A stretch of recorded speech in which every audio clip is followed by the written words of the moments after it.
So I was struggling on trying to find a way to store power tools inside of a toolbox. And I've seen online that some folks have used PVC, and they can glue them together, they can do different things, but ultimately I was trying to understand what's the right path. So if you have a 1/2 inch impact, it's quite a bit larger. This is just, you can tell, a very old piece of 4-inch PVC. And so first thing to do is figure out just how wide is the actual tool, because I want the tools to set in like such. So in this case, this is about 1.5 inches, but on this one, because it's bigger, I chose to use a 2-inch size hole saw.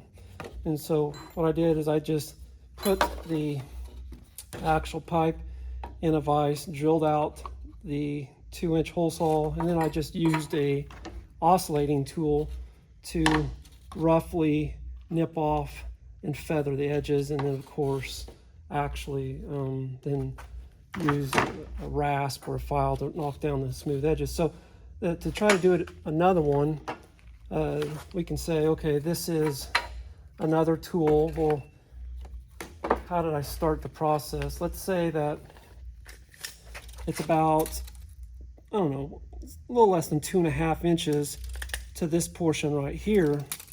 Well, then if you want the bottom of the valley to sit there, then you have to understand it's about 2.5 inches. Now on this one, I'm just trying a little bit different. Instead of using a 2-inch, I'm using a little bit narrower one because I want this to sit a little bit better. So I'm using a 1.5 inch. So if this is 2.5 inches or close to 2.5 inches, then I'll take the pipe and I'll go to the center line of this 1.5 inch, and I'll show you how I'm going to mark that off here in a second. So I said it's about 2.5 inches plus or minus, maybe a little less than 2.5 inches to the valley. And if I have 1.5 inch hole saw, then we know the center of that would be 3/4 of an inch.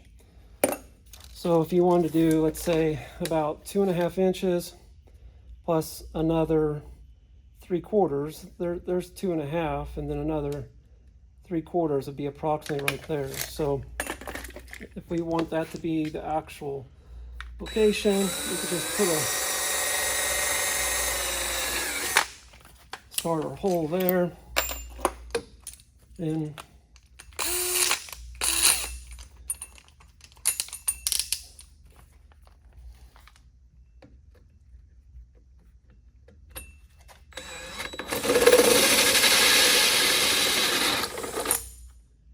then last time I just freehanded this. This is a little bit farther to freehand than the previous one, but it's still okay.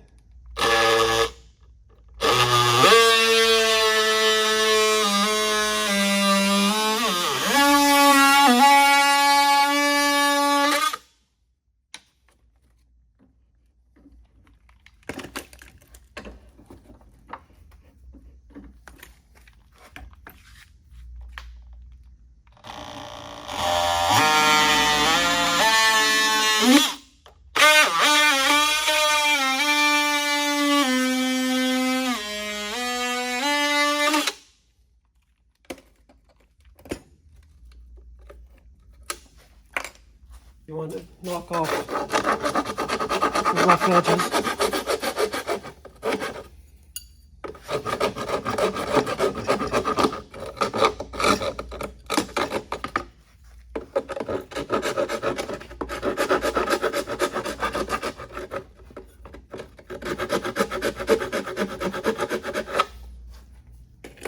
Then the next step is to figure out,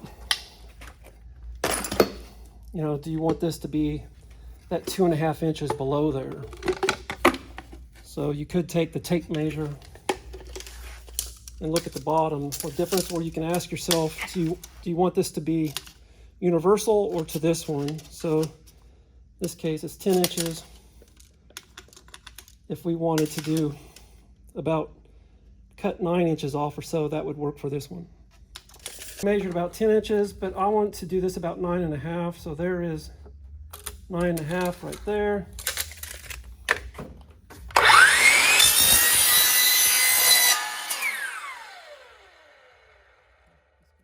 So you can see this is the end result for now. It doesn't mean I won't change it a little bit, but what's interesting is that that 1/2 inch impact, you know, I used a 4-inch PVC on it, and all the others I used 3-inch. These are all pipe that I just had laying around.